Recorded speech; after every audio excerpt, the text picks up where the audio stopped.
Latisse, in honor of National Breastfeeding Month. Today's chat is going to be about breastfeeding and tips in 5 minutes. So let's start with a quick stat. Although close to 84% of babies have breastfed at least once, only 25% exclusively breastfeed through 6 months. There are some disparities, however. Non-Hispanic blacks are 15% less likely to ever breastfeed and half as likely to breastfeed past 3 months. So why do I care about breastfeeding? Breastfeeding is important to me for 3 reasons. One, I breastfed both of my daughters. The first one was for 24 months and the second one is at 11 months and counting. And it was a really important bonding experience for us, and I think it's important for mothers to be able to have that with their kids as well. The second reason I care about breastfeeding is because I'm a postpartum nurse. So I help a lot of new mothers with their first latch and troubleshooting problems with breastfeeding in the hospital. And the last reason why breastfeeding is super duper important to me, especially this month, is because I am on the journey of becoming an international board certified lactation consultant, and I am super excited about it. So what are some of the benefits of breastfeeding? For a baby, especially, it reduces the risk of SIDS, GI problems, type 1 diabetes, asthma, ear infections, respiratory infections, and it gives it a lot of the maternal antibodies from mom. So it's super duper good for baby when it's possible. For moms, just to name a few, it reduces their risk of high blood pressure, type 2 diabetes, cancers like ovarian and breast cancer, as well as heart disease and strokes. So it's some pretty good benefits for mommies as well. Now I want to share with you guys, since the benefits are done, some of the cool facts that I have learned about breastfeeding throughout my time of breastfeeding and as I increase my knowledge on breastfeeding. Did you know about the golden hour?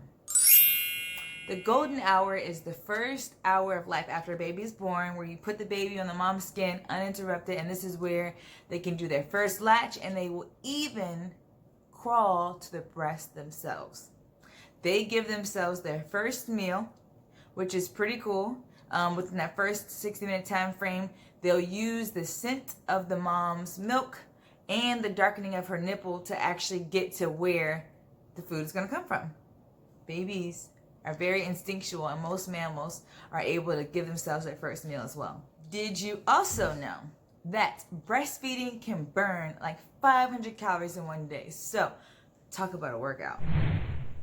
One of the cool things about breastfeeding is that it does give you hormones to help you calm down. So when you're breastfeeding, your body releases prolactin and oxytocin, which are great at helping mommy and baby bond, and it helps to reduce stress and anxiety. Also, fun fact, did you know that breast milk contains stem cells? Stem cells are the cells that can actually grow into different organs like kidneys, heart, liver. So yeah, breast milk, pretty cool stuff. So with all the benefits of breastfeeding, why do some mothers stop or never even start breastfeeding? One would be because of anatomical differences, like if the mom is not able to physically produce the milk. Another would be if mom's returning to work and say the job's unsupportive and she's not able to pump or get good maternity leave. Another could be baby's weight loss. If they lose a certain amount of weight before they leave the hospital or even on their postpartum visit, sometimes that can deter moms from being able to breastfeed or wanting to continue to breastfeed. In addition to that, a lack of peer support and knowledge can also contribute to moms stopping breastfeeding a little bit earlier or never even wanting to initiate it.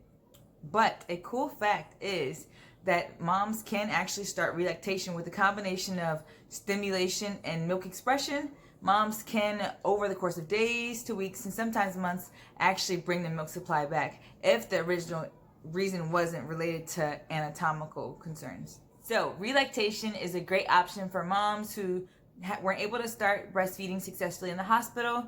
Could have been through something happened with the delivery, or if mom wasn't able to breastfeed because of a sickness, or if moms just want to have a certain way to feed their baby during a worldwide pandemic. That can cause some moms to actually want to start considering relactation. So I hope you've learned a lot from this video, or at least some cool tips about breastfeeding, and even want to have the conversation or start it with a friend who may be having a baby, who may have just had a baby, or even if you in the future are considering having a baby, just to have this as a topic that's normalized and for people to be more aware of the benefits. So like, comment, subscribe, and share. Also put any suggestions below for future videos that you guys would like to see.